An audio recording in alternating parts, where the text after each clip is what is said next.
দরওয়াজার সামনে দাঁড়িয়ে আছে, দরওয়াজার সামনে দাঁড়িয়ে আছে। পাহাড়িরা, পাহারাদাররা তারা দরজায় এইভাবে দুটো লাঠি দিয়ে শেকল দিয়ে এইভাবে রেখেছেন, বুড়িমাকে ভেতরে যেতে দেবে না। এ নবীর উম্মত উম্মতিরা, বুড়িমার কান্নার আওয়াজ বাদশা দাউদ আলাইহিস সালাম, নবী দাউদ আলাইহিস সালামের কানে পৌঁছে গেল। এমন সময়ে ভিতর থেকে নবী দাউদ আলাইহিস সালাম আওয়াজ দিচ্ছেন, এই প্রহরীরা, এই সেনাপতিরা, কে এসেছে আমার দরবারে? দরজার সামনে কাকে দাঁড়িয়ে রেখেছো? দরজার সামনে কাকে দাঁড় করিয়ে রেখেছো? তাকে আমার সামনে বুলাও, আমার সামনে ডাকো, কেননা আমি দাউদ কোন মায়ের কান্না সহ্য করতে পারি না।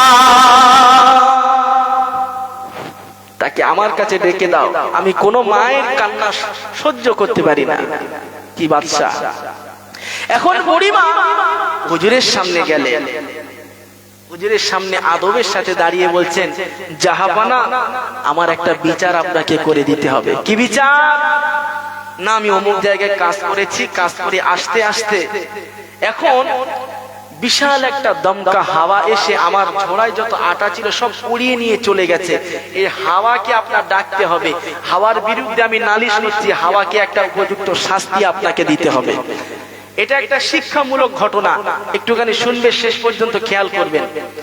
এই হাওয়া আমার আটাটা কেন নিয়ে গিয়েছে এর বিচার আপনাকে করতে হবে, আমি আপনার কাছে নালিশ জানালাম। মুসলমানের ছেলেরা, এ নবীর উম্মত উম্মতিরা, খুব খেয়াল করে শোনো। ওই সময় বাদশা সুলাইমান আলাইহিস সালাম তিনি বাইরে খেলা করছেন, দাউদ আলাইহিস সালামের দরবারে বুড়িমা দাঁড়িয়ে গিয়েছেন। বুড়িমাকে বলতে লেগেছেন, ও বুড়িমা, তুমি কি এমন বিচার আমার কাছে দিচ্ছ? কি এমন নালিশ তুমি আমার কাছে করছো?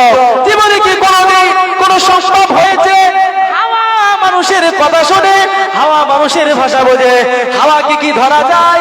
হাওয়ার কি কোনো বিচার করা যায়? তাহলে আপনি এত বুদ্ধিমান হয়েও হাওয়ার বিরুদ্ধে যে বিচার, যে নালিশটা আমার কাছে করেছেন, আমি কিভাবে ওই হাওয়ার বিচার করব? আমি কিভাবে হাওয়ার বিচার করব? আপনি বলেন। কিন্তু নবীদের কথা আল্লাহ শোনে না, শোনে না? ধরে বলেন তাকবীর দেন না, নারায়ে তাকবীর, নারায়ে তাকবীর। নবীদের ভাষা আল্লাহ শোনে।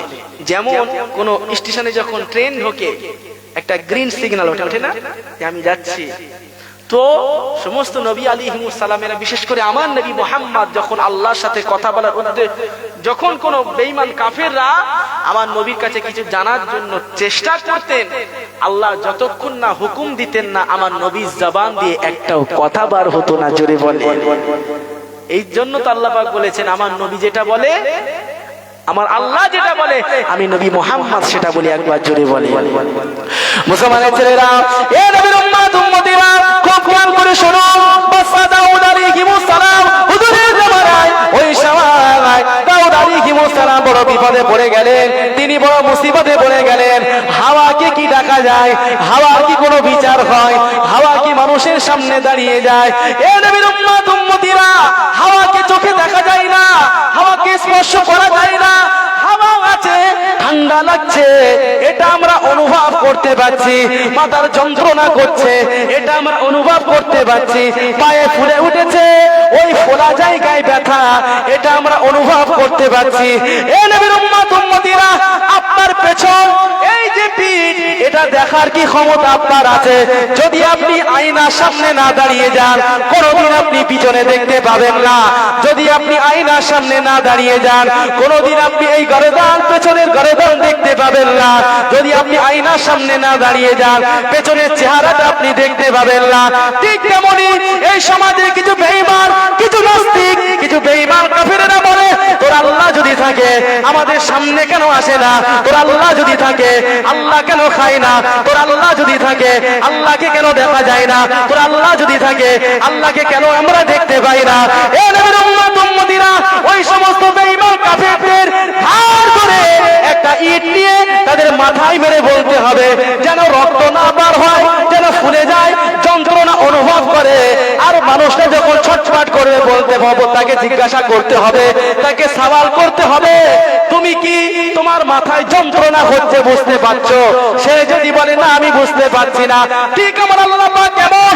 আমার আল্লাহকে দেখা যায় না, আমার আল্লাহর কোনো বাপ মা নাই, আমার আল্লাহ কাউকে জন্ম দেননি, আমার আল্লাহ কারো দুধ পান করেননি, আমার আল্লাহ পাক ছিল, আছে এবং আজীবন আল্লাহ পাক এই দুনিয়া বিরাজ করে যাবে। আল্লাহকে দেখা যায়, হাওয়াকে দেখা যায়। এই মাথায় যন্ত্রণা হচ্ছে বুঝতে পারবেন, অনুভব করতে হয়। প্রচন্ড গরম, প্রচন্ড গরম, ঘাম ঘাম বার হচ্ছে শরীর থেকে, জামা ভিজে গেছে, উপরে একটা ফ্যান চালিয়ে দিয়েছেন, ওই যে ফ্যানটা চলছে কিন্তু হাওয়া দেখতে পাচ্ছি না, না হাওয়া আমরা দেখতে পাই না।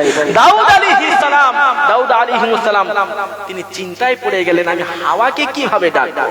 আল্লাহর কাছে সাহায্য চাইছে, আল্লাহ আমাকে ইজাজত দেন, হুকুম দেন। বুড়িমা আমার কাছে নাসর বান্দা ছাড়ছেন, আল্লাহ হাওয়াকে আমার দরবারে হাজির করে দেন। একবার জোরে বলেন মুসলমানের ছেলেরা, এ নবীর উম্মত উম্মতিরা, খুব খেয়াল করে শুনুন। বাদশা দাউদ আলাইহিস সালাম আল্লাহর কাছে দেখো এই ফরিয়াদটুকু করেছেন, এই আশাটুকু করেছেন, এই দোয়া যখনই চেয়েছেন, আমার আল্লাহ পাক দাউদ আলাইহিস সালামকে বলে দিলেন, ও নবী দাউদ আলাইহিস সালাম, চিন্তা করো না, ঘাবড়াও না, তুমি চিন্তা করো না, টেনশন করো না, যেটা কেউ পারে না সেটা আমি আল্লাহ পেরে যাই। অতএব হাওয়াকে তো ধরা, হাওয়াকে তো বোঝা যায় না, হাওয়া তো কথা বলতে পারে না, আজকে দিনেতে আমি আল্লাহ তোমার দরবারে হাওয়াকে পাঠিয়ে দেব। শুধু তাই নয়, আমি আল্লাহ হাওয়ার জবান খুলে দেব। তাই নয়, তোমার দরবারে তো হাওয়াকে আমি পাঠাবই, তারপরেও আমি আল্লাহ হাওয়ার জবান খুলে দেব। দাউদ আলাইহিস সালাম যখন আল্লাহর কাছে ফরিয়াদ করা বন্ধ করে বুড়িমার সাথে কথা বলছেন, ঠিক তার সামনে আল্লাহর হুকুমে হাওয়া হাজির হয়ে গেল। হাওয়াকে জিজ্ঞাসা করলো, হাওয়া এই যে বুড়িমার আটা তিনি সারাদিন কষ্ট করে পরিশ্রম করে যে রোজগার করে যে আটাগুলো তার বাচ্চাদের জন্য, নাতি নাতনির জন্য কিনে নিয়ে যাচ্ছিল, এগুলো তুমি কেন নিয়ে গেলে? কেন নিয়ে গেলে?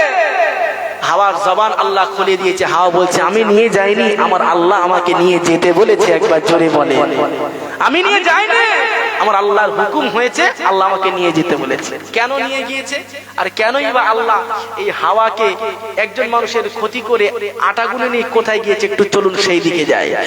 মুসলমানের ছেলেরা, এ নবীর উম্মত উম্মতিরা, খুব খেয়াল করে শোনো।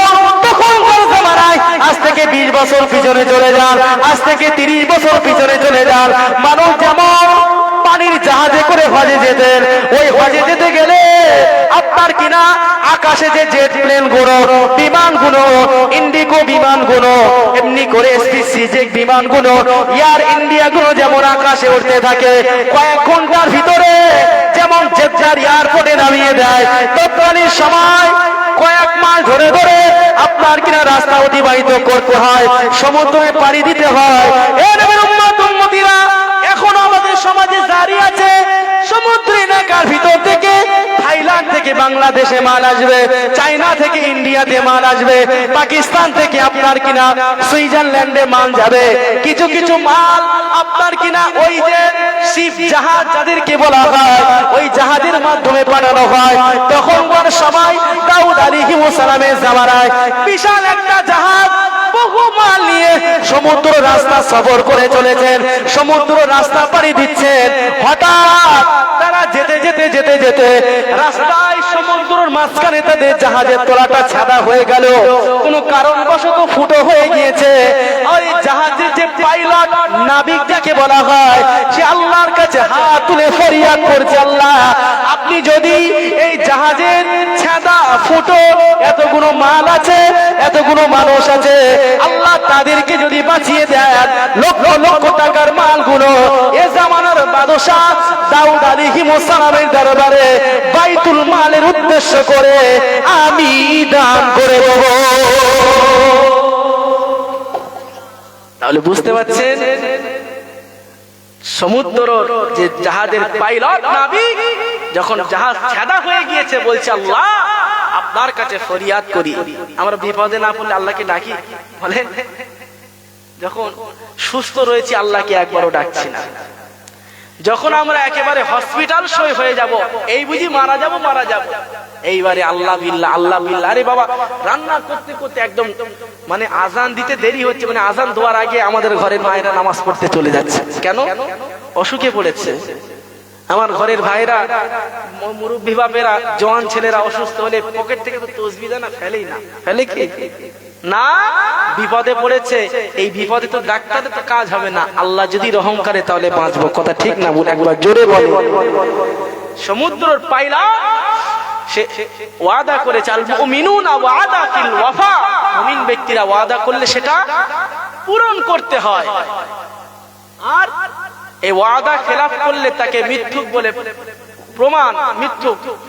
এমনি করে মুনাফিকের তিনটে চিহ্ন হলো, তার ভিতরে ইদা হাদাসা কাযাবা, ইদা ওয়াদা আখলাফা, ইদা তুমিনা খান। তা তিনি ওয়াদা করেছেন, আল্লাহ আপনি যদি আমাকে বাঁচিয়ে দেন, আমার যা কিছু আছে দাউদ আলাইহিস সালামের দরবারে বাইতুল মালের উদ্দেশ্য করে জনসাধারণের জন্য আমার সব কিছু আমি দান করে দেব। একবার জোরে বলেন সুবহানাল্লাহ। মুসলমানের ছেলেরা, এ নবীর উম্মত উম্মতিরা, খুব খেয়াল করে শোনো। এমনি করে যখন দাউদ আলাইহিস সালামের দরবারে বুড়িমা চলে গিয়েছিল, অনেক লম্বা চওড়া ঘটনা।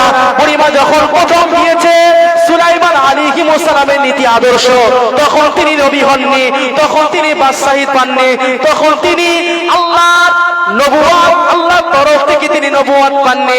যখন বুড়িমা প্রথম রাজ দরবারে এসেছে, বুড়িমাকে এক বস্তা আটা তুলে দেওয়া হলো। বুড়িমা আটাটা নিয়ে আনন্দ সহিত বাড়ির দিকে রওনা হচ্ছেন, বাড়ির দিকে সফর করছেন, বাড়ির দিকে এগিয়ে যাচ্ছেন। রাস্তায় সুলাইমান নবীর সাথে দেখা।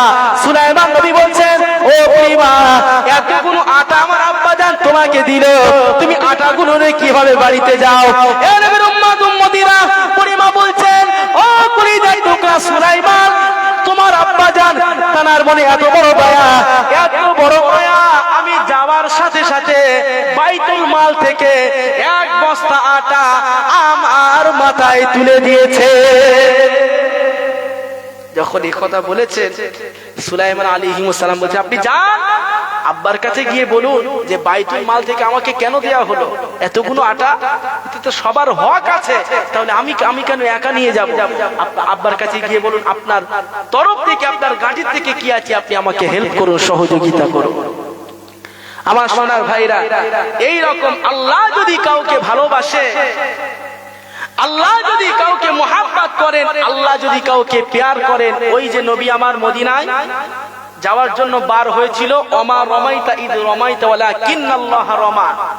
আপনি ভাবছেন এই এলাকায় আমার সবাই, আমার শত্রু সবাই আমার উপরে হিংসা করে। খোদার কসম, আপনি যদি আল্লাহর রাস্তায় থাকেন না, নবী পাককে যেমন বেঈমান কাফেররা ঘিরে ধরেছে, এক মুঠো বালি তুলে নিয়ে সামনের দিকে ছুঁড়ে দিয়েছিলেন, কিন্তু ওই বালিটা আমি একটা জিনিস ছুঁলে সামনে যাবে, পেছনে কি যাবে? জোরে বলে, পেছনে কখনো যাবে না, কোনোদিন যাবে না, যতক্ষণ না আমি পিছনে দেব। কিন্তু আমার আল্লাহ বলছেন, হাবিব ওমা রমাইতা ইদ রমাইতা ওয়ালাকিন্নাল্লাহ রমা। আপনি তো বালিটা সামনে ছুঁড়েছিলেন, কিন্তু সামনের জন ভাবছে, এই বালিটা আমার চোখে পড়েছে, আমি এদিকে সামনে নেব, মুহাম্মদকে তুই ধর। আবার বাম সাইডে যে আছে, ডান সাইডে যে আছে, সে বলছে আমার চোখে পড়েছে, মুহাম্মদকে পালাতে দিবি না, তুই ধর। আবার সে বলছে আমার চোখে পড়েছে, তুই ধর মুহাম্মদকে। কিন্তু না না, আমার নবী যখন বালিটা সামনের দিকে ছুঁড়েছেন, চতুর্দিকে বেঈমান মুনাফিক কাফেরদের চোখে, সবার চোখে পৌঁছে দিয়েছেন আমার আল্লাহ। একবার জোরে বলুন সুবহানাল্লাহ, একবার দরুদ শরীফ আল্লাহুম্মা।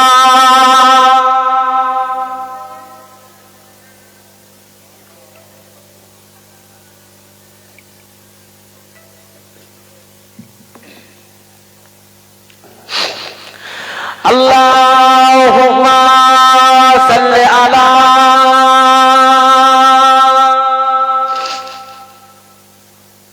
পড়েন না, ওই যে একটু দরুদ, নবীর প্রতি দরুদ পড়েন, জাহান উজাড় করে পড়ি। আল্লাহুম্মা সাল্লি আলা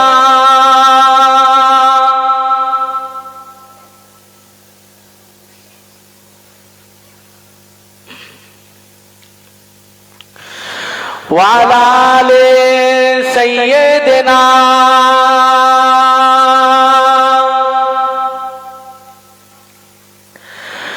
हमको रहमानों से जो मिला उस मोहम्मद की क्या बात है। जोरे बोलूं ना सुभान अल्लाह। हमको रहमानों से जो मिला उस मोहम्मद की क्या बात है। हमको रहमान से जो मिला उस मोहम्मद की क्या बात है। जिसकी भाई अली मुर्तजा उस मोहम्मद की क्या बात है। जिसकी भाई अली मुर्तजा उस मोहम्मद की क्या बात है। हमको रहमानों से जो मिला उस मोहम्मद की क्या बात है।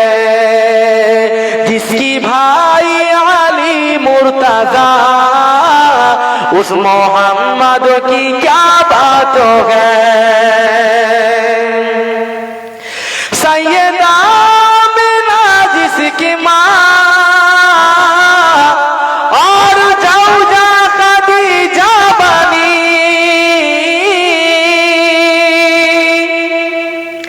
सैयदा आमिना जिसकी माँ और जौजा खदीजा बनी। जिसकी बेटी हुई फातिमा उस मोहम्मद की क्या बात है। जोरे बोलो ना सुभान अल्लाह। जिसकी बेटी हुई फातिमा उस मोहम्मद की क्या बात है। हमको रहमानों से जो मिला उस मोहम्मद की क्या बात है। जिसकी भाई अली मुर्तजा उस मोहम्मद की क्या बात है।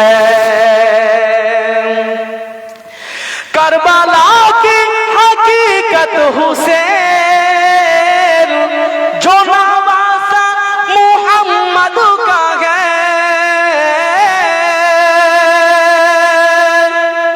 करबला की हकीकत हुसैन जो नवासा मोहम्मद का है। जिसका दामाद शेरे खुदा उस मोहम्मद की क्या बात है। जिसका दामाद शेरे खुदा उस मोहम्मद की क्या बात है। हमको रहमानों से जो मिला उस मोहम्मद की क्या बात है। जिसकी भाई अली मुर्तजा उस मोहम्मद की क्या बात है। ला इलाहा की बता के लिए काफिरों की फना के लिए। ला इलाहा की बता के लिए काफिरों की फना के लिए। जिसका शाबिर करबर चला उस मोहम्मद की क्या बात है। जिसका दामाद शेरे खुदा उस मोहम्मद की क्या बात है। हमको रहमानों से जो मिला उस मोहम्मद की क्या बात है। अल्लाहुम्मा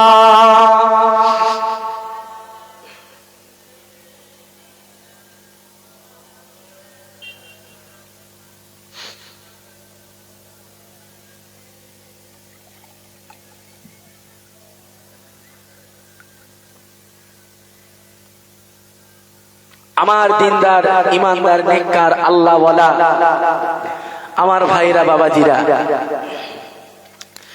যে কথা আমি বলছিলাম, আমরা যখন বিপদে পড়ি তখন আল্লাহর কথা আমাদের স্মরণ হয়। বিপদ মুক্ত হয়ে গেলে আল্লাহকে ভুলে যায়। কথা ঠিক না ভুল? আল্লাহর কোরআন শরীফের ভিতরে আল্লাহ বলছেন, আলহাকুমুত তাকাসুর হাত্তা যুরতুমুল মাকাবির কাল্লা সাওফা তাআলামুন সুম্মা কাল্লা সাওফা তাআলামুন। কোরআন শরীফের 30 নম্বর পারা সূরা তাকাসুরের ভিতরে আল্লাহ বলছেন যে এই দুনিয়া কনফারেন্সের দুনিয়া, প্রতিযোগিতার দুনিয়া। এ দুনিয়ায় এমন একটা পর্যায়ে আমরা পৌঁছে গিয়েছি, এমন একটা সিচুয়েশন আমরা এসে দাঁড়িয়েছি যে আমরা জেদাজেদি আর রেষারেষি। আমরা রাস্তায় গাড়ি চালালে একটা বাইক আর একটা বাইককে ওভারটেক করি, তার সামনে গেলে আমার একটু নাম হবে। কথা ঠিক না ভুল? তো আল্লাহ পাক বলছেন যে আলহাকুমুত তাকাসুর হাত্তা যুরতুমুল মাকাবির। এই প্রতিযোগিতার মায়ায় পড়ে আজকে মানুষ, যার একতলা ঘর আছে সে চিন্তা করছে, আল্লাহ আমি কিভাবে আর একতলা করব। চিন্তা আছে না নাই? যার 2 তলা বাড়ি আছে সে চিন্তা করছে, আল্লাহ কিভাবে আমি 4 তলা করব। যার একটা গাড়ি আছে সে ভাবছে, পয়সার পিছনে ছুটছে, আল্লাহ ওর বাড়িতে একটা গাড়ি আছে, কত সুন্দর ঘর করেছে, ওর ঘরটা কি সুন্দর করে সাজিয়েছে, আল্লাহ আমি তার চাইতে বেশি সুন্দর করে আমার ঘরটা সাজাবো। এই চিন্তা, এই চেতনা নিয়ে আজকে মানুষ আল্লাহর দিন থেকে, নামাজ রোজা থেকে বঞ্চিত হচ্ছে না হচ্ছে না? টাকার টাকা। আল্লাহ পাক বলছেন হাত্তা যুরতুমুল মাকাবির। ব্যবসাদারের কাছে যদি যায়, ব্যবসাদার বলছে আমার এখন খরিদ্দারের চাপ বেশি। ডাক্তারের কাছে যায়, নামাজ পড়বেন চলেন, ডাক্তার বলছে পেশেন্টের চাপ বেশি। শিক্ষকের কাছে গেলে শিক্ষক বলছে আমার ছাত্রদের পড়া নষ্ট হবে, নামাজটা পড়বে কারা? এই কনফারেন্সের দুনিয়ায় পড়ে আজকে আমরা আল্লাহর দ্বীনকে ভুলে গিয়েছি। এবং সেই সমস্ত মানুষদের কাছে গিয়ে আমরা যখন নামাজের কথা বলি, রোজার কথা বলি, কোরআনের কথা বলি, তখন বলে এখন লম্বা টাইম আছে, সবে তো অল্প বয়স, মাথার চুলগুলো কালো, গায়ে রক্ত গরম, তাজা শরীর, এখন আমি নামাজ পড়বো না। যখন আমার বয়স হয়ে যাবে, যখন আমি হাঁটতে পারবো না, মসজিদে গিয়ে আল্লাহর ইবাদত করব। এরকম আছে না নাই? মুসলমানের ছেলেরা, এ নবীর উম্মত উম্মতিরা, খুব খেয়াল করে শোনো। আবার আল্লাহ পাক বলেন হাত্তা যুরতুমুল মাকাবির, হাত্তা যুরতুমুল মাকাবির। বান্দারে অধিক লম্বা হায়াত পাবে আশা তুমি করো না, অনেক লম্বা চড়ে একটা জীবন পাবে। যেমন জীবন হযরতে আদম আলাইহিস সালাম পেয়েছিলেন, যেমন জীবন হযরতে ইব্রাহিম আলাইহিস সালাম পেয়েছিলেন, যেমন জীবন হযরতে দাউদ আলাইহিস সালাম পেয়েছিলেন, এমনি করে আমাদের পূর্বে যত আম্বিয়া আলাইহিস সালামেরা যেমন জীবন পেয়েছিলেন। এ নবীর উম্মত উম্মতিরা, এমন আশা তোমরা করো না। আমার আল্লাহ পাক কোরআনের ভিতরে বলেন দুনিয়ায় 1 লাখ অথবা 2,24,000 মত অন্তরে যত নবী রাসূলগণ এসেছেন, যত আম্বিয়া আলাইহিস সালামের এসেছে, সমস্ত নবীদের উম্মতের চাইতে সব চাইতে ক্ষুদ্রতম হায়াত, অল্প হায়াত আমার আল্লাহ আখিরি জামান আর পয়গম্বরকে দিয়েছে। এবার ভেবে দেখেন, আদম আলাইহিস সালাম তার সন্তান শীশ আলাইহিস সালাম হায়াতের জন্য আল্লাহর কাছে কাঁদেনি যে আল্লাহ তার হায়াতটা বাড়িয়ে দিন? সে বলেছে যে আমি মারা যাব অমুক দিনে, কিন্তু আমার হায়াতটা আমার বাচ্চাকে দিও। তার যখন নির্ধারিত সময় চলে আসলে, মুহূর্তের সময়, তার কাছে যখন জিজ্ঞাসা করা হচ্ছে, সে তখন তিনি বলছেন কই, এরকম তো কোনো কথা আমার হয়নি। তানার তখন এই অবস্থা থেকে আল্লাহ পাক বলছেন তোমার হায়াতকে আমি আল্লাহ যতটা দিয়েছিলাম পুনরায় ততটাই আবার বাড়িয়ে দিয়েছি। একবার জোরে বলে। তাহলে এক একজন নবীদের উম্মতদের আল্লাহ হায়াত লম্বা দিয়েছিল। কেউ বেঁচেছে 300, 400, 200, 250, 500। এই 500 বছর হায়াতে জিন্দেগিতে থাকার পরে প্রকৃত ঈমান এনে তারা সাকসেসফুল হয়েছে। কথা ঠিক না বেঠিক? কিন্তু আপনার হায়াত তো 30 বছর। আপনার একটা প্রশ্ন থাকতে পারে যে আল্লাহ আমার 30 বছর হায়াত দিচ্ছেন, 20 বছর হায়াত দিচ্ছেন, মারপেট থেকে হয়েই চলে যাচ্ছি কবরে, আল্লাহ আমি আপনার ইবাদত করব কখন, নামাজ পড়বো কখন? প্রশ্ন আসতে পারে না পারে না? সমস্ত নবীরা যাদের উম্মতের কওমের ক্ষমতা আল্লাহ বাড়িয়েছিল, কিন্তু সবচাইতে দুর্বল আমরা, আর আমাদের লাফালাফি বেশি। কথা ঠিক না বলে? মুসলমানের ছেলেরা, এ নবীর উম্মত উম্মতিরা, আমার আল্লাহ পাক বলেন এই দুনিয়া জমিনে আমাদের হায়াতকে আমার আল্লাহ অল্প করে দিয়েছে। আমার হাবিবুল্লাহকে একটা খুশির সংবাদ দিয়ে দিয়েছিল।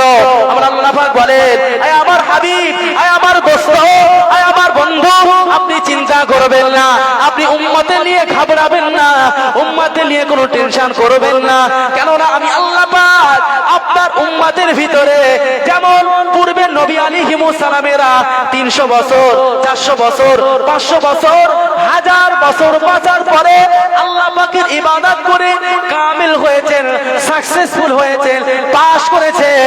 আপনার উম্মতের হায়াত কম, এর জন্য আপনি আমার কাছে কান্নাকাটি করছেন। টেনশন করেন না, আফসোস করেন না।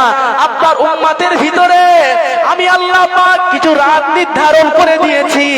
ওই রাতের ভিতরে যদি ইবাদত করে 1000 মাস ইখতিলাফ অন্তরে 1000 রাত ইবাদত করলে যে সওয়াব পাওয়া যায়, তার থেকে অধিক পরিমাণে ইবাদতের সওয়াব আল্লাহ আমাদের দিয়ে দেবে। শবে বরাতে আল্লাহর ইবাদত করেন আপনারা? কবর জিয়ারত করেন? কোরআন পড়েন? মাশাআল্লাহ মাশাআল্লাহ। এই শবে বরাতের রাত, আর ইন্না আনজালনাহু ফি লাইলাতুল কদর, কোরআন নাজিল হওয়ার রাত। কি রাত! এই রাতকে পাওয়ার জন্য খোদার কসম, এবছরে রমজান মাস চলে গেলে সাহাবা হুজুরা নামাজের পাটিতে বসে চোখের পানি ভিজিয়ে দিতেন, দাড়ি মোবারক খানা দিয়ে পানি পড়তেন। আল্লাহ আগামী বছর ওই কোরআন নাজিল হওয়ার রাত লাইলাতুল কদর আল্লাহ আমাদের জন্য নসিবে করে দেন। একবার জোরে বলেন। তাহলে এই যে আমি যে কথা বলছিলাম যে মওত কখন হবে কেউ বলতে পারি না। আল্লাহ পাক বলছেন নবী আলাইহিমুস সালামদেরকে তোমাদের কাছে আমরা প্রেরণ করেছি না করিনি? তবে হ্যাঁ, আমার নবী আসার পূর্বে হযরত ঈসা আলাইহিস সালামের জামানায়, ঈসা আলাইহিস সালামের ঈসাই জামানায় সমস্ত নবী আলাইহিস সালাম, আদম আলাইহিস সালামের পরে যেমন শীশ আলাইহিস সালাম, দাউদ আলাইহিস সালাম, ইব্রাহিম আলাইহিস সালাম, যত নবীরা এসেছে ধাপে ধাপে কেউ বাপ বেটা নবী, আবার একই গোত্র দুটো তিনটে করে নবী এসেছে। ঈসা আলাইহিস সালামকে আল্লাহ যখন তুলে নিয়েছেন, তারপরে কম করে 500 থেকে 550 থেকে 600 বছর লম্বা একটা টাইম পার হয়ে গিয়েছে, এর ভিতরে কোনো নবী নাই। এই সময় কি করেছে আরবের মানুষেরা? মক্কায় নির্যাতন, নারী নির্যাতন, জুলুম, প্রকাশ্যে নিজের রাস্তায় নারীদেরকে ডেকে জেনা করতেন, যে মদ্য পান না করতেন তাকে ধরে মদ পান করাতেন, যে গাঞ্জা না খেতেন তাকে সমাজের মানুষ তার সাথে চলতো না, ফিরতো না, আরো অনেক বাজে বাজে কাজ জাহিলিয়াতের জামানায় করতেন। নবী যখন মক্কার জমিনে দিনের দাওয়াত দেওয়া শুরু করেছেন এমনি করে, তখনকার 50 দিন পূর্বে, আপনার কিনা 50 দিন পূর্বে কোরআন শরীফের ভিতরে আল্লাহ পাক বলছেন, আলাম তারা কাইফা ফাআলা রাব্বুকা বিআসহাবিল ফিল, আবরাহা বাদশা ওয়া আরসালা আলাইহিম তায়রান আবাবিল, কাবা ধ্বংস করার জন্য আবরাহা বাদশা এসেছিল। সেও আমরা জানি যে কাবার এরিয়ার ভিতরে যখন ঢুকছে, ওই যে হস্তি বাহিনীগুলো হাঁটু গড়ে জমিনের উপরে পড়ে যাচ্ছে, কিন্তু তারা আর সামনের দিকে এগোতে পারছে না। একবার জোরে বলেন। মুসলমানের ছেলেরা, এ নবীর উম্মত উম্মতিরা, আমার আপনার নবী আকরামুনা রাসূলুল্লাহ সাল্লাল্লাহু আলাইহি ওয়াসাল্লামের জামানায় হুজুর পাক সাল্লাল্লাহু আলাইহি ওয়াসাল্লাম মক্কা জিন্দেগিতে 53 বছর দিনের দাওয়াত দিয়েছিলেন। আল্লাহ নবী সাহাবা হুজুররা নবী পাকের সম্পর্কে প্রকাশ্যে এবং গোপন ইসলামের দাওয়াত দিয়েছিলেন। আল্লাহ নবীর হাতে তারা বায়াত কবুল করেছিলেন। এ নবীর উম্মত উম্মতিরা, তৎকালীন সময় আম্মা খাদিজা রাদিয়াল্লাহু তাআলা আনহা, আম্মা আয়েশা রাদিয়াল্লাহু তাআলা আনহা পাক জবানে বলতেছেন, এই দিন ইসলামটা কিভাবে এসেছিল, আমরা কত শান্তির দিন পেয়েছি। আমরা না যাওয়ার পরে ইসলাম পেয়েছি, না কাদার পরে ইসলাম পেয়েছি, না মার খাওয়ার পরেও ইসলাম পেয়েছি, না রক্ত ঝরানোর পরে ইসলাম পেয়েছি। আমরা কিভাবে ইসলাম পেয়েছি? আম্মা আয়েশা রাদিয়াল্লাহু তাআলা আনহা, যাকে বলা হয় হাদিসের পণ্ডিত মা আয়েশাতুল হুমাইরা রাদিয়াল্লাহু তাআলা আনহা, হাদিসের ভিতরে বলছেন, আমার নবী পাক সাল্লাল্লাহু আলাইহি ওয়াসাল্লাম এই দিন ইসলামের জন্য কতটা নির্যাতন সহ্য করেছে। নিজের এলাকা ছেড়ে দিয়ে আরেক এলাকায় গিয়েছেন। তবে আমি বিবি আয়েশা একটা কথা বলতে পারি, এই ইসলামের জন্য আমার আকা মাওলা হাবিবুল্লাহ জীবনে কোনোদিন পেট ভরে খেতে পাননি। মা আয়েশা, খোদার কসম, মা আয়েশা রাদিয়াল্লাহু তাআলা এভাবে বলছেন যে আমি কখনো দেখিনি যে আমার নবীকে একটু পেট ভরে ছাগলের ভুনা গোশত দিয়ে একটু জপের আটা রুটি খেয়েছে, পাননি। কোন কোন সময় সাহাবা হুজুররা দুধ নিয়ে হুজুরের বাড়িতে দিয়ে যেতেন, খাবার আসতো, সাহাবা হুজুরদের বাড়িতে খাবার আসতো, আল্লাহ রাসূল সেটা পান করতেন এবং সেটাই পান করে অনেক সময় দিন চলে যেত। এমন সময় দেখা গিয়েছে দুপুর বেলায়, প্রখর রোদের বেলা, আল্লাহ রাসূল যন্ত্রণা সহ্য না করতে পেরে বাইরে চলে আসলেন মদিনার মসজিদের ওখানে একটা বিরাট ময়দান ছিল, ওই মরুভূমির ওখানে চলে আসলেন। আল্লাহ রাসূল মাথাটা হ্যাট করে বসে আছেন। কিছুক্ষণ পরে সাহাবা আবু বকরকে দেখতে পেলেন। আবু বকর, এই দুপুর বেলায় তুমি কোথা থেকে আসছো? হযরত আবু বকর বলছেন, ইয়া রাসূলুল্লাহ, আমি আসতে চাইনি, আমার ক্ষুধা আমাকে টেনে এনেছে। একবার জোরে বলেন। আবার কিছুক্ষণ পরে দেখা যাচ্ছে হযরত উমর বার হয়ে আসছেন, প্রচন্ড রোদ, মাটিতে পা ফেলা যাচ্ছে না। আল্লাহ রাসূল জিজ্ঞাসা করছে, উমর কি ব্যাপার, তুমি কেন বাইরে এসেছো? হযরত উমর বলছেন, ইয়া রাসূলুল্লাহ, আমি আসতে চাইনি, কিন্তু আমার এই যে পেটের ক্ষুধা আর সহ্য করতে পারছি না, আমাকে টেনে বার করে নিয়ে এসেছে, দেখি কোথাও কোনো খাজুর পাই কিনা। উমর জিজ্ঞাসা করছেন, ইয়া রাসূলুল্লাহ, আপনি কেন এসেছেন? আল্লাহ রাসূল জামাটা তুলে দিলেন, কাপড়টা তুলে দিলেন। দেখো দেখো উমর, আমিও ক্ষুধার যন্ত্রণা না সহ্য করতে পেরে বাইরে এসেছি, দেখি আমাকে কেউ খাওয়ায় কিনা। কিভাবে ইসলাম এসেছে? রাসূল হাঁটতে পারছে না, এই বাজু মোবারকের উপরে হযরত আব্বাস রাদিয়াল্লাহু তাআলা আনহু হুজুরকে নিয়ে ঘুরছেন, আর বেঈমান কাফেররা প্রতিটা কদমে কদমে হুজুরকে মারছেন। কি ঈমান তাদের ছিল! পাহাড়ের ফেরেশতারা বলছেন, ইয়া রাসূলুল্লাহ, ও ইজাজত দেন, হুকুম দেন, আজকে এই গোটা তায়েফবাসীকে আমরা নির্বংশ করে দেব মুসলমান। কিন্তু আমার আকা মাওলা হাবিবুল্লাহ বলছেন, আজকে যদি তোমাদেরকে হুকুম দেই, হয়তো তায়েফের মানুষ শেষ হয়ে যাবে, কিন্তু পরবর্তী সময় এই তায়েফ থেকে মস্ত বড় আল্লাহর ওলিরা বার হবে। একবার জোরে বলেন। ইমামে আযম আবু হানিফা রাহমাতুল্লাহ হুজুর আছে না নাই? খাজা আব্দুল কাদের জিলানী রাহমাতুল্লাহ হুজুর আছে না নাই? বাগদাদ শহরে বাড়ি। মুসলমানের ছেলেরা, এ নবীর উম্মত উম্মতিরা, খুব খেয়াল করে শুনুন। আকা মাওলা রাসূলুল্লাহ সাল্লাল্লাহু আলাইহি ওয়াসাল্লাম মদিনার জিন্দেগিতে যখন আল্লাহ নবী আমার 53 বছর বয়সে মক্কা থেকে হিজরত করে যখন মদিনায় চলে গেলেন, সাহাবা হুজুরদেরকে নিয়ে মদিনার মসজিদ নির্মাণ করা হলো। ছোট্ট দুজন বাচ্চা, ওই যে মদিনার মসজিদ, দুইজন বাচ্চার নামে ছিল জায়গাটা। পরিশ্রমের বিনিময়, পয়সার বিনিময় আকা মাওলা রাসূলুল্লাহ ওই জায়গাটা কিনে নিলেন। মদিনার মসজিদের ওই জায়গাটা কিনে দিয়ে ওই জায়গা আস্তে আস্তে মসজিদ তৈরি হলো। সাহাবা হুজুররা এমনি করে তারাও কাদা দিয়ে, প্রত্যেকটা ইট যেমন আমরা সিমেন্ট বালি দিয়ে যেমন গেঁথে দেয়, কাদা দিয়ে মদিনার মসজিদ দিয়ে কাদা হলো। এই নবীর উম্মত উম্মতিরা, মদিনার মসজিদ তৈরি হয়ে গেল। মাটির মসজিদ, কাদার মসজিদ, সেই মসজিদ গুলো মাটির ছিল, কিন্তু সাহাবা হুজুরদের ঈমান গুলো ছিল ভাঙা। ওই সময় আকা মাওলা রাসূলুল্লাহ সাল্লাল্লাহু আলাইহি ওয়াসাল্লাম সাহাবা হুজুরদের নিয়ে মদিনার মসজিদ নির্মাণ হওয়ার পরে ওয়াজ করতেছিলেন। এমন সময় পারস্যর বাদশা হিরাক্লিয়াস, আমার তৎকালীন সময় তার বড় ক্ষমতা ছিল, হিরাক্লিয়াসের বড় দাপট ছিল। হিরাক্লিয়াসের কথা শুনলে মানুষ ভয়ে থরথর করে কাঁপতেন। এ নবীর উম্মত উম্মতিরা, হিরাক্লিয়াস একটা চিঠি লিখলেন, মুহাম্মদ ইবনে আব্দুল্লাহর কাছে একটা চিঠি লিখে দিয়েছেন। তার সাথে একজন হিরাক্লিয়াসের নেতৃত্বে একজন মানুষকে গোয়েন্দাকে পাঠানো হলো। ওই চিঠিতে লেখা হলো, এবং কি লেখা হয়েছে, ওই গোয়েন্দাকে পড়তে নিষেধ করেছেন, মুহাম্মদ পড়বে, তারপরে তুমি শুনবে। আকা মাওলা রাসূলুল্লাহ সাহাবা হুজুরদের নিয়ে ওয়াজ করছেন। সামনে আবু বকর বসেছিলেন, সামনে উমর হুজুর বসেছিলেন, সামনে দাউদ আপনার কিনা, সামনে উসমান গনি রাদিয়াল্লাহু তাআলা বসেছিলেন, শেরে খোদা আলী রাদিয়াল্লাহু তাআলা বসেছিলেন, আপনার কিনা হযরতে আবি তালিব, আলী ইবনে আবি তালিব হুজুর বসেছিলেন। এমনি করে সমস্ত সাহাবা হুজুররা বসেছিলেন। এ নবীর উম্মত উম্মতিরা, বাদশা হিরাক্লিয়াসের রসুলের তরফ থেকে চিঠিখানা যখন মুহাম্মদ সাল্লাল্লাহু আলাইহি ওয়াসাল্লাম আকা মাওলার সামনে যখন এসেছে, আল্লাহ রসুল আমার পাক জবানে বলে দিয়েছেন, এ আমার জামাতা, এ আমার জামাতা আলী, দেখো দেখো দেখো কারা এসেছে এবং তাদের সাথে কি এনেছে সেটা একটুখানি দেখো।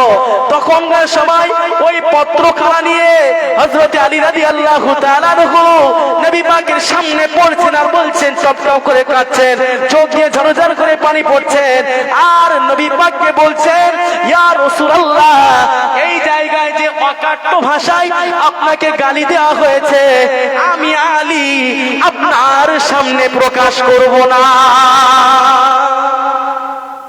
বাদশা হিরাক্লিয়াস, পারস্যর বাদশা, একটা চিঠিখানা আল্লাহ রসুলের কাছে পাঠিয়ে দিয়েছেন। আর হিরাক্লিয়াস পারস্যর বাদশার দাপট তখন প্রচন্ড দাপট, বহুত ক্ষমতা। একটা চিঠি পাঠিয়ে দিয়েছেন, কিছু গোয়েন্দা পাঠিয়েছেন, যাও মদিনায় নাকি একজন নবী এসেছে মুহাম্মদ ইবনে আব্দুল্লাহ, যার দাদার নাম ছিল আব্দুল মুত্তালিব, এই চিঠিটা তার কাছে দেবে। কি করবে? তার কাছে দেবে, সে কি বলতে চাই তুমি শুনবে। তো রাসূল পাক সাল্লাল্লাহু আলাইহি ওয়াসাল্লামের কাছে যখন চিঠিটা আসলেন, আল্লাহ রাসূল হযরত আলীকে হুকুম দিচ্ছেন, বাবা আলী, এই চিঠিটা বাবা পড়ো তো, কি বলেছে দেখো। তখন হযরত আলী যখন ওই পত্রখানা চিঠিখানা পড়ছেন আর ঝরঝর করে কাঁদছেন, নবী পাকের শানে এত অকাট্য ভাষায় গালিগালাজ করা হয়েছে, আল্লাহ রাসূলের সাহাবী আলী সেটা প্রকাশ করতে পারছে না। সাহাবা ওমর দাঁড়িয়ে গিয়েছে, ইয়া রাসূলুল্লাহ, আমি ওমর থাকতে আমার নবীকে কে গালি দিয়েছে, একবার আমার অনুমতি দেন, ওই পারস্যর বাদশার গর্দানটা আপনার কদমের সামনে হাজির করে দিয়ে চলে বলেন। মুসলমানের ছেলেরা, এ নবীর উম্মত উম্মতিরা, খুব খেয়াল করে শুনুন, আকা মাওলানা রাসূলুল্লাহ ওই সময় উমরকে হুকুম দিল না, উমরকে ইজাজত দিলেন না।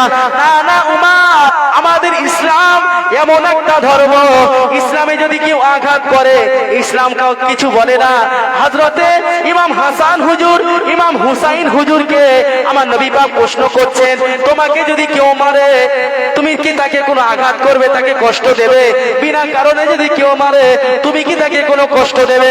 এ নবীর উম্মত উম্মতিরা, হাসান রাদিয়াল্লাহু তাআলা আনহু পাক জবানে বলছেন, ইয়া রাসূলুল্লাহ, নানা যান, প্রথম কিছু বললে আমি তাকে ছেড়ে দেব, তারপরেও যদি কিছু বলে ছেড়ে দেব, কিন্তু দ্বিতীয়বারের মাথায় আমি হাসান হুসাইন গর্দান নিয়ে নেব, প্রতিবাদ করব, জীবন দিয়ে দেব, কিন্তু তাদেরকে ছেড়ে দেব না।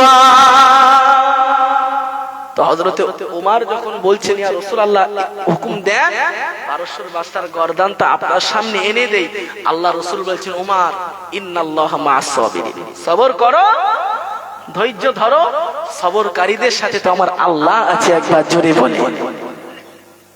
মুসলমান, হযরত ওমর রাদিয়াল্লাহু তাআলা আনহু এমন একজন নবী, অন্যায় তারা একদম পছন্দ করতেন না, তিনি কিছুই বলেননি। ওই রাগটা তার এই বুকের ভিতরে তিনি অনেক কষ্ট করে বাঁধা বেঁধে রেখেছিলেন। রাসূল যখন ওফাত হয়ে গেল, আবু বকরের জামানা আসলেন। কার জামানা? হযরতে সিদ্দিক আকবর আবু বকর হুজুরের জামানা আসলেন।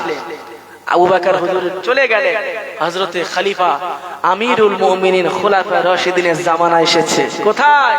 মদিনার মসজিদে। উমরের জামানা যখন এসেছে, খেলাফত যখন এসেছে, সেই পুরাতন রাগ মেটানোর জন্য মদিনার মসজিদে নবী পাকের সমস্ত সাহাবাদেরকে ডাক দিয়েছেন, ও নবী পাকের সাহাবীরা, এইদিকে আসো। তোমরা কি ভুলে গেছো আজ থেকে বহু বছর আগে আল্লাহ রাসূলকে ওই পারস্যর বাদশা কত অকাট্য ভাষায় গালিগালাজ করেছিল? তোমাদের কি মনে নাই? সেই দিন আমার নবী হুকুম করেছিল বলে আমি ওমর কিছু বলিনি, আজকে তাদেরকে আমি ছেড়ে দেব না, একবার জোরে বলে। মুসলমানের ছেলেরা, এ নবীর উম্মত উম্মতিরা, ওই সময় মদিনার মসজিদে নববী শরীফে সাহাবা হুজুররা বসে আছেন, ওমর হুজুর বসে আছেন, আল্লাহ নবীর প্রাণপ্রিয় সাহাবা হুজুররা বসে আছেন। এমন সময় নবী পাকের প্রাণপ্রিয় সাহাবী হযরত ওমর রাদিয়াল্লাহু তাআলা আনহু হুজুর পাক জবানে বলতে লেগেছেন, এ নবীর উম্মত উম্মতিরা, এ নবী পাকের সাহাবীরা, তোমাদের মনে কি দয়া নাই? আজ থেকে বহুদিন আগে আমার নবীকে গালিগালাজ করেছিল, আমার নবীকে অপমান করেছিল, আমার নবীর মা বাপকে তুলে গালিগালাজ করেছিল, তোমরা ভুলে যেতে পারো, কিন্তু আমি উমর আমার নবীর অপমান আমি কোনোদিন ভুলতে পারবো না।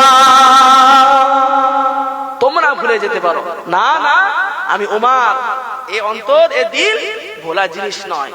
তোকে যদি আঘাত করতো, তোকে গালিগালাজ করতে কিছু বলতাম না, আঘাত তো করেছে আমার কলিজাকে, একবার জোরে বলে হযরত উমর। ছেড়ে দেব না। সঙ্গে সঙ্গে রাসূল বলছেন পারস্যই আমি মানুষ পাঠাবো। কি পাঠাবো? গোয়েন্দা পাঠাবো। আল্লাহ রাসূলের সাহাবীরা বলছেন কে যাবে, কে যাবে, কে যাবে? পারস্যর বাদশা বড় হিংস্র।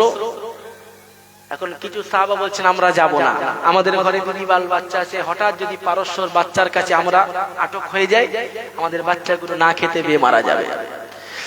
আব্দুল্লাহ ইবনে হুযাফা রাদিয়াল্লাহু তাআলা আনহু রাসূল পাকের একজন তরুণ কিশোর সাহাবী ছিলেন, 16 থেকে 18 বছরের সাহাবী আব্দুল্লাহ ইবনে হুযাফা।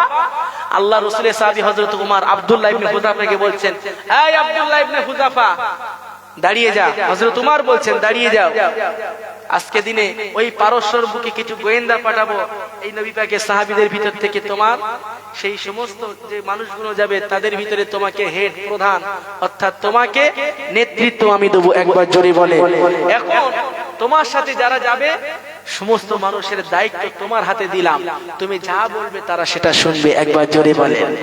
এখন পারস্য যাবেন, যে কজন যাচ্ছেন কিতাবের ভিতরে এসেছে, এর ভিতরে অনেক ইখতিলাফ আছে, একটা কিতাবের ঘটনা তো নয়, এক একজন এক এক রকম ভাবে লিখে। 16 জন সাহাবী, আবার কেউ বলছেন 80 জন সাহাবী, 16 জনাই ধরি। এই 16 জন যুবক সাহাবীদেরকে পাঠিয়েছেন, আর তাদের নেতৃত্ব দিচ্ছে ক বছরের সাহাবী? কথা বলে 16 বছরের সাহাবী আব্দুল্লাহ ইবনে হুযাফা রাদিয়াল্লাহু তাআলা। ঈমান কি দেখেন, এই ঘটনাটা শুনবেন। আব্দুল্লাহ ইবনে হুযাফা রাদিয়াল্লাহু তাআলা আনহু তিনি তার দায়িত্বে যারা ছিল ওই যে 18 থেকে 16 জন, তাদের রাস্তায় যত খাবার যত পানি রাত্রে থাকার প্রয়োজন সামানপত্রগুলো গুছিয়ে নিয়ে উটের পিঠে করে বার হয়ে গেলেন। একবার জোরে বলেন সুবহানাল্লাহ। মুসলমানের ছেলেরা, এ নবীর উম্মত উম্মতিরা খুব খেয়াল করে শুনুন, আকা মাওলানা রাসূলুল্লাহ প্রিয় সাহাবী হযরত উমর ইবনে খাত্তাব, হযরত উমর ইবনে খাত্তাব রাদিয়াল্লাহু তাআলা আনহু হুজুর তখন হুকুম দিয়ে দিয়েছেন 18 থেকে 20 জনা, আবার কেউ বলেছেন 80 জনা। 16 জন সাহাবী এমনি করে বার হয়ে গেলেন, গভীর রজনীতে বার হয়ে গেল, অনেকটা দূর চলে গেল, পারস্যর বর্ডারের কাছে যাই না চলে গিয়েছে। আব্দুল্লাহ ইবনে হুযাফা রাদিয়াল্লাহু তাআলা আনহু তারা সমস্ত ভাইদেরকে বলছেন, ভাইরা দাঁড়িয়ে যাও, এই জায়গা আমাদের তাবু গেড়ে দাও, এই জায়গায় আজকে রাত আমরা বিশ্রাম নিয়ে নেব, এই জায়গায় আমরা আজকে রাতটা থেকে যাব, আগামী কালকে এখান থেকে সফর শুরু করব। এ নবীর উম্মত উম্মতিরা, হযরত উমর চিঠি লিখে দিয়েছেন পারস্যর বাদশার কাছে, পারস্যর বাদশা আমরা তাদেরকে আক্রমণ করব, তারা কোন অবস্থায় আছে তুমি দেখে এসো, ছেড়ে কথা বলবো না, হার মানবো না, গর্দান নিয়ে নেব। আমি হলাম উমর, আমার রাগ প্রচন্ড, নবীকে অপমান করা মানে আল্লাহকে অপমান করা, নবীকে গালি দেওয়া মানে আমার নবীকে গালি দেওয়া মানে আল্লাহকে গালি দেওয়া। এ নবীর উম্মত উম্মতিরা, ওই সময় রাতের অন্ধকারে যখন পারস্যর প্রায় বর্ডারের কাছে গিয়ে যখন তাবু গেড়ে দিয়েছেন, সারা রাত তারা ঘুমায়নি, যুবক অবিবাহিত তরুণ সাহাবীরা ওই জায়গায় বসে আল্লাহ পাকের কোরআন তেলাওয়াত করতেছিলেন। যুবক ছেলে কি ঈমান, অনেকটা রাস্তা সফর করে গিয়েছেন, যাওয়ার পরে শরীর তো ক্লান্ত হবে, সেখানে গিয়ে তারা যখন তাবু গুটিয়েছেন, তাবু যখন ফেলেছেন, হযরত আব্দুল্লাহ ইবনে হুযাফা কেউ কোরআন তেলাওয়াত করছে, আরো 15 জন সাহাবী কেউ নামাজ পড়ছে, তাহাজ্জুদ পড়ছে, এই রকম করে এক একজন সাহাবী কেউ আল্লাহর জিকির করছে, তাসবিহ তাহলিল করছে, এক এক ইবাদতে মশগুল হয়ে আছেন। জোরে বলেন। এখন পারস্য থেকে হিরাক্লিয়া ওই যে বাদশা, সে তার ওই পারস্যর বর্ডার চৌকি দেওয়ার জন্য চতুর্দিকে সে গোয়েন্দাদের রেখে দিয়েছেন, তারা পাহারা দিচ্ছে যাতে আমাদের পারস্যর ভিতরে কোনো মানুষ যাতে না ঢুকতে পারে। আর যদি কেউ ঢোকে সে যেন কোনো জঙ্গলি বা কোনো হিংস্র মানুষ যাতে না হয়, আমাদের যেন কোনো ক্ষতি না করে, অথবা ব্যবসাদার মানুষ ছাড়া পারস্যই আমরা কোনো মানুষকে ঢুকতে দেব না। তারা দেখছেন যে ওখানে আলো জ্বলছে, সরিষার তেলের আগুন, লণ্ঠনের ভিতরে সরিষার তেল দিয়ে আগুন জ্বলছে, টিম টিম করে আলো জ্বলছে, এবং তাঁবুর ভিতরে এক একজন সাহাবী বসে, সমস্ত সাহাবীরা আল্লাহর ইবাদতে মশগুল হয়ে গিয়েছিলেন। জোরে বলে মুসলমানের ছেলেরা, এ নবীর উম্মত উম্মতিরা, খুব খেয়াল করে শুনুন।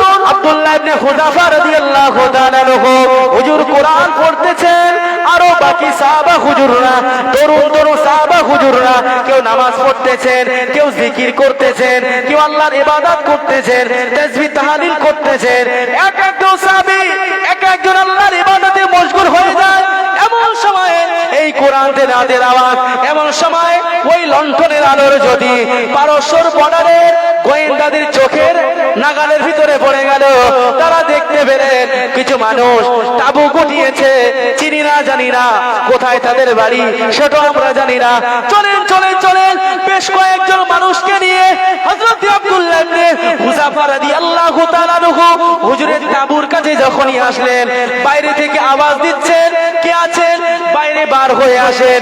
এ নবীর উম্মত উম্মতিরা, ভিতর থেকে আব্দুল্লাহ ইবনে হুযাফা রাদিয়াল্লাহু তাআলা আনহু কোরআন তেলাওয়াত শুনে বুঝতে পেরেছেন একজন মুসলমান, এ অন্য কেউ নয়, মুহাম্মদ ইবনে আব্দুল্লাহ, অর্থাৎ মদিনায় যে নবী এসেছে ওই মদিনার নবীজির একজন সাহাবী।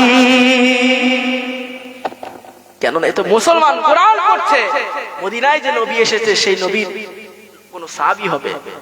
এই ফাঁকায় বারো, কারা তোমরা? আর যুবক সাহাবীদের ঈমানকে আল্লাহ এত তাজা করে দিয়েছেন, ডান্সের কথা বলছে, বলছে আমরা হলাম মুহাম্মদ ইবনে আব্দুল্লাহ, অর্থাৎ মুহাম্মদ সাল্লাল্লাহু আলাইহি ওয়াসাল্লামের তরুণ তরুণ সাহাবী। একবার জোরে বলে, কোথা থেকে এসেছো? ইয়েমেন, আপনার কি না ইয়াসরিব, মদিনা থেকে এসেছি। কেন এসেছো? আব্দুল্লাহ ইবনে হুযাফা রাদিয়াল্লাহু তাআলা বলছেন, মনে আছে আজ থেকে বহু বছর আগে আমাদের নবী যখন হায়াতে ছিলেন, জীবিত ছিলেন, ওই সময় একটা চিঠি লেখা হয়েছিল, পত্র লেখা হয়েছিল, আমার নবীকে অনেক গালিগালাজ করা হয়েছিল, কটূক্তি করা হয়েছিল, কিন্তু সেই সময় নবী আমাদেরকে আসতে দেয়নি। আজকে রাসূল ওফাত দিয়েছেন, পর্দা নিয়েছেন, তারপরে হযরত উমারের জামানা এসেছে, আবু বকরের জামানায় আবু বকর রাদিয়াল্লাহু তাআলা আনহু কিছু বলেননি, কিন্তু উমার ছেড়ে কথা বলা লোক নয়। উমার আমাদেরকে পাঠিয়েছে দেখতে যে পারস্যর বাদশার সাথে আমরা জিহাদ করব, যুদ্ধ করব। বর্তমানে পারস্যর বাদশা কি অবস্থায় আছে এটা দেখার জন্য আমাদেরকে পাঠিয়েছেন। একবার জোরে বলে, সাহাবার ঈমান দেখেছেন, সেখানে তো মিথ্যা কথা বলতে পারত, কিন্তু আল্লাহ রাসূল পাক জবানে বলছেন, ইদা হাদাসা কাযাব ওয়া ইদা ওয়াদা আখলাফ ওয়া ইদা তুমিনা খান, যে ঈমানদার যারা হবে, মুমিন যারা হবে, আল্লাহ ওয়ালা যারা হবে, তারা মিথ্যা কথা বলবে না। মুনাফিক তো তারা ইদা হাদাসা কাযাব, যারা কথায় কথায় মিথ্যা কথা বলবে। কথা ঠিক বলছি না ভুল বলছি? ওয়া ইদা ওয়াদা আখলাফ, ওয়াদার খেলাফ যারা করবে, ওয়া ইদা তুমিনা খান, যারা আমানতের মাল নিয়ে যারা খেয়ানত করবে, তারাই তো প্রকৃত মুনাফিক। মুসলমানের ছেলেরা, এ নবীর উম্মত উম্মতিরা, আকা মাওলানা রাসূলুল্লাহর প্রিয় সাহাবী আব্দুল্লাহ ইবনে হুযাফা রাদিয়াল্লাহু তাআলা আনহু হুজুর ডান্সে দাঁড়িয়ে কথা বলছেন, তোমাদের বাদশা কোন পরিস্থিতিতে আছে, পারস্যর বাদশা কি অবস্থায় আছে, এটা দেখার জন্য আমরা এসেছি, এটা যাচাই করার জন্য আমরা এসেছি। এ নবীর উম্মত উম্মতিরা, ওই সময় পারস্যর গোয়েন্দারা হুজুরদের হাতে সেগল পরিয়ে দিল, বেড়ি পরিয়ে দিয়ে 16 জন সাহাবীকে টানতে টানতে পারস্যর বাদশার সামনে 16 জন সাহাবীকে দাঁড় করিয়ে দিয়েছে। 16 জন সাহাবীদের হাতে বেড়ি পরিয়ে দিয়েছে, সেকল পরিয়ে টানতে টানতে নিয়ে, চলো জাহাপনার কাছে চলো, বাদশা তোমাদেরকে ডেকেছেন, তোমাদের বিচার হবে। হুজুরের বাদশার কাছে যখন গেলেন, বাদশার সামনে সবাই দাঁড়িয়ে আছে। বাদশা জিজ্ঞাসা করছে, এই কচি ছোট ছোট সাহাবী, এই তোরা কারা রে, কোত্থেকে এসেছিস? আব্দুল্লাহ ইবনে হুযাফা বলছেন, আমরা হলাম মুহাম্মাদের সৈনিক। একবার জোরে বলে, কোথা থেকে এসেছো? ইয়াসরিব থেকে এসেছি, মদিনা থেকে এসেছি। ও সেই মদিনায় একটা পাগল এসেছিল, আস্তাগফিরুল্লাহ, নাউযুবিল্লাহ। ওই সেই মদিনায় একজন বাজে ছেলে এসেছিল যে আমাদের এই সনাতন ধর্ম, এই খ্রিস্টানি ধর্ম, আমাদের ধর্মটাকে মিথ্যা বলে তাদের ইসলাম ধর্মটাকে সত্য বলে যে আজকে মানুষের কাছে ছড়িয়ে গেছে। সেই মুহাম্মাদের সৈনিক, তোমরা ভালো কাজ করেছো, আমার এখানে এসেছো, বলো তোমরা কি চাও? না, আমরা কিছু চাই না। আপনি আমার হাবিবকে কেন গালি দিয়েছিলেন? আপনি আমার হাবিবকে কেন গালিগালাজ করেছিলেন? আমরা এটা শোনার জন্য আপনার কাছে নবী পাকের প্রাণপ্রিয় সাহাবী খোলাফায়ে রাশিদিন আমিরুল মুমিনিন হুজুর আপনার কাছে পাঠিয়েছে। একবার জোরে বলেন সুবহানাল্লাহ। মুসলমানের ছেলেরা, এ নবীর উম্মত উম্মতিরা, খুব খেয়াল করে শুনুন। আকা মাওলা রাসূলুল্লাহ সাল্লাল্লাহু আলাইহি ওয়াসাল্লামের 16 বছরের তরুণ সাহাবী হযরত আব্দুল্লাহ ইবনে হুযাফা আরো 15 জন সাহাবী ওখানে দাঁড়িয়ে আছেন। এমনি করে ওই পারস্যর বাদশা আব্দুল্লাহ ইবনে হুযাফার ঈমান যাচাই করার জন্য, ঈমানটা ছিনিয়ে নেওয়ার জন্য, ঈমানটা কেড়ে নেওয়ার জন্য আব্দুল্লাহ ইবনে হুযাফাকে বলছেন, তোমরা কি বলে ইসলাম কবুল করেছো? তোমরা কি বলে ইসলাম মেনে নিয়েছো? বলো বলো, আমাদের সামনে একটুখানি শোনাও। এ নবীর উম্মত উম্মতিরা, আব্দুল্লাহ ইবনে হুযাফা রাদিয়াল্লাহু তাআলা আনহুকে যখন এই কথা বলতেছেন, পারস্যর বাদশা বলেন, তোমরা কি শিখেছো, কি জেনেছো মুহাম্মাদের কাছ থেকে? আমাদেরকে একটু শোনাও।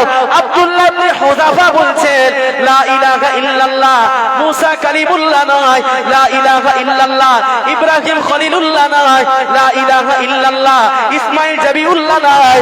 হযরত আব্দুল্লাহ ইবনে হুযাফা বলেছিলেন, লা ইলাহা ইল্লাল্লাহ মুহাম্মাদুর রাসূলুল্লাহ। যদি বলবেন না, যখন এই কলেমাটা পড়েছেন তখন পারস্যর বাদশা বলছেন, এই আব্দুল্লাহ ইবনে হুযাফা, ঠিক আছে তোদেরকে ছেড়ে দেব, তোদেরকে আমি বন্দী করেছি, ছেড়ে দেব। ওই যে লা ইলাহা ইল্লাল্লাহ বলেছিস, সাথে মুহাম্মদ রাসূলুল্লাহ বলেছিস, তোর অত কষ্ট করে বলতে হবে না। আমি তোর কাছ থেকে এতটুকুই শুনবো, তুই বল লা ইলাহা। কি বলছে? লা ইলাহা মানে কি বলেন?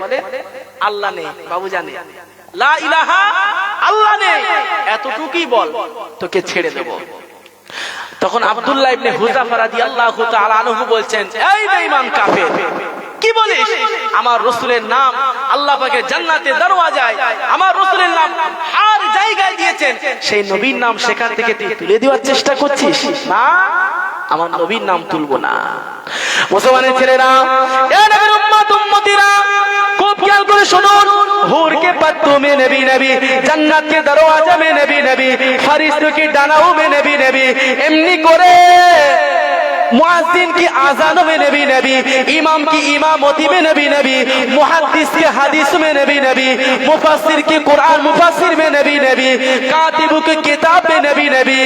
अमर अल्लाह पाक ज़बाने बोलतें, ऐ हबीब सारा जगह ढूंढ लो, जिस जगह में अल्लाह को नाम दिया उसी जगह में मोहम्मद सल्लल्लाहु अलैहि वसल्लम को नाम मुझे अल्लाह दे दिया।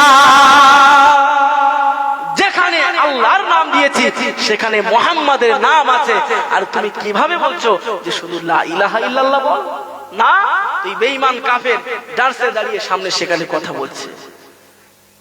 ইমাম আব্দুল্লাহ ইবনে হুযাফা রাদিয়াল্লাহু তাআলা আনহু যখন তাকে অনেক বাজে ভাষায় যখন কথা বলছেন, রাসূলের ইমানের যে একটা গরব, ইমানের যে একটা সাহস তারা যে অন্তরের ভিতরে আছে, তিনি মওতের ভয় করছেন না। বাদশার সামনে দাঁড়িয়ে তিনি যখন বাদশাকে যখন অপমানমূলক কথা বলছেন, বাদশা রেগে যাচ্ছেন, কিন্তু ঠান্ডা মেজাজে দেখছেন এদের ঈমানগুলো কিভাবে কুরে কুরে বার করে নিয়ে যায়, সেই চেষ্টাটা করছেন। এখন বাদশা গোপাল ভাঁড়, তার পাশে মন্ত্রী আছে, সেনাপতি আছে, এক একজন এক একটা বুদ্ধি দেওয়ার জন্য থাকে না, থাকে না? 10 জন মানুষ যখন থাকে, 10 জনের কাছ থেকে বুদ্ধি নাই। এই একটা বুদ্ধি দিচ্ছে, হুজুর এভাবে তার ঈমানটা কেড়ে নেওয়া যাবে। হুজুর না, ও যেটা বলছে করা যাবে না, এটা বললে তার ঈমানটা কেড়ে নেওয়া যাবে। আরেকজন বলছে, হুজুর না, এভাবে করলে তার ঈমানটা কেড়ে নেওয়া যাবে। এই রকম করে এক একজন বুদ্ধি দিচ্ছেন। আব্দুল্লাহ ইবনে হুযাফা সহ 16 জন সাহাবীকে কিভাবে বেঈমান করা যায়? মুসলমানের ছেলেরা, এ নবীর উম্মত উম্মতিরা, খুব খেয়াল করে শুনুন।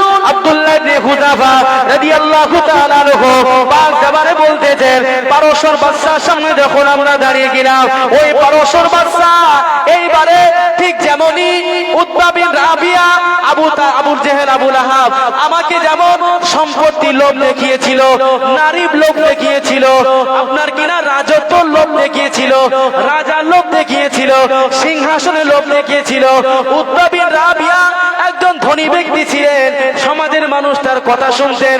আমার নবী পাকের কাছে এসে যখন বলছিলেন, এ মুহাম্মদ, আল্লাহর ধর্ম ভুলে গিয়ে সনাতন ধর্ম লাত মানাত উজ্জা হবলের পূজা তুমি করো, তাতে তার বিনিময় এই মক্কার সুন্দর রমণীর সাথে তোমার বিয়ে দেব, এই মক্কার সবচাইতে সুন্দর ঘর তোমাকে বানিয়ে দেব, এই মক্কার সবচাইতে সুন্দর আপনার সুন্দর একটা মানুষ তোমাকে বানিয়ে দেব, তুমি যেটা বলবে সেটা তারা শুনবে, তোমার কথাই শেষ কথা। আমার নবী কুরআন শরীফের ভিতরে সূরা হামিম সেজদা নামে একটা সূরা নাজিল করে দিয়েছে।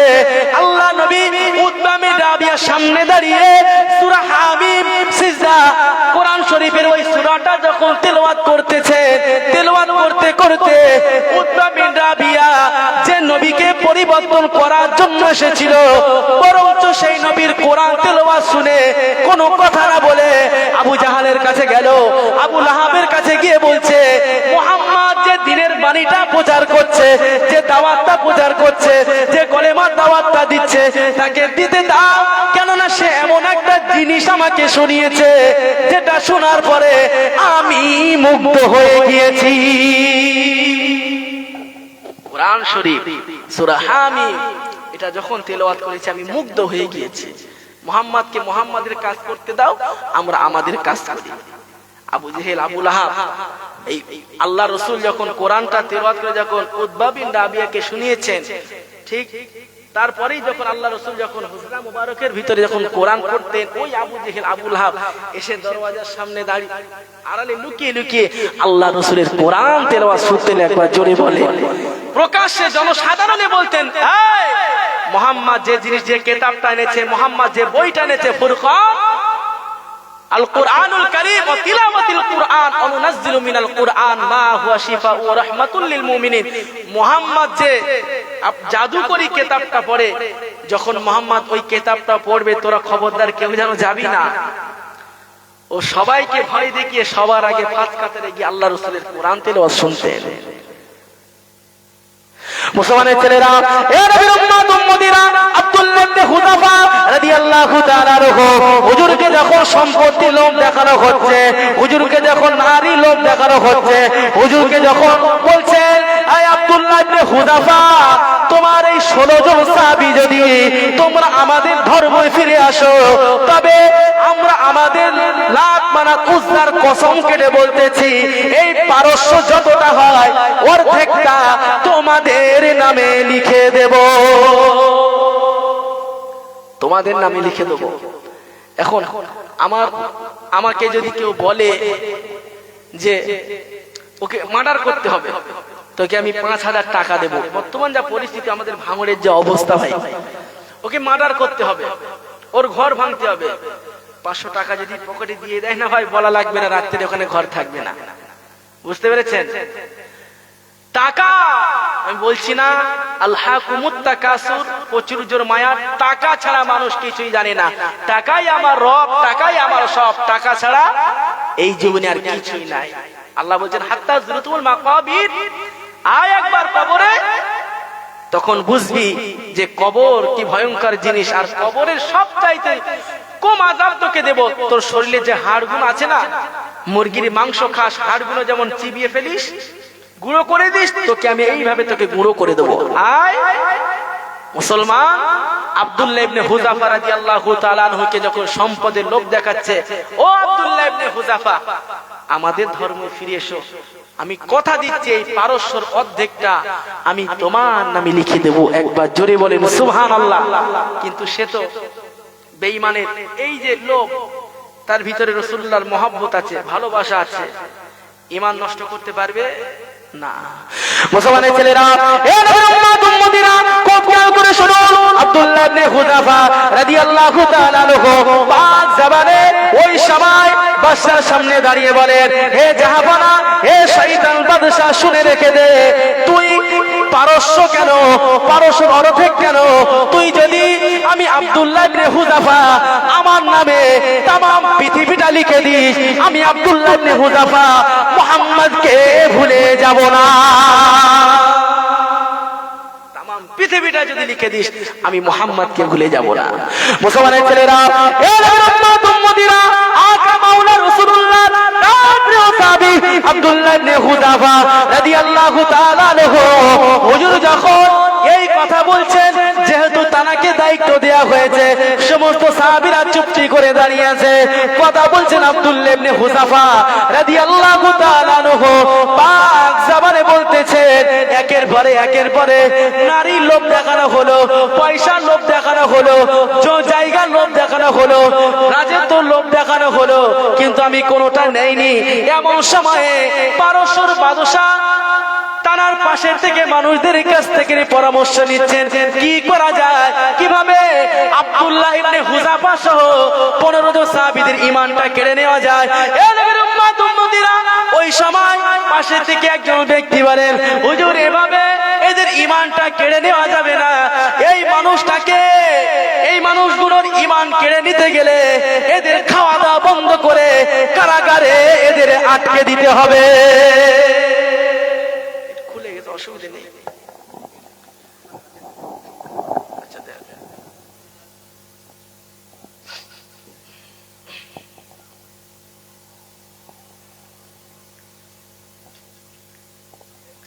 একটু দরুদ শরীফ আল্লাহুম্মা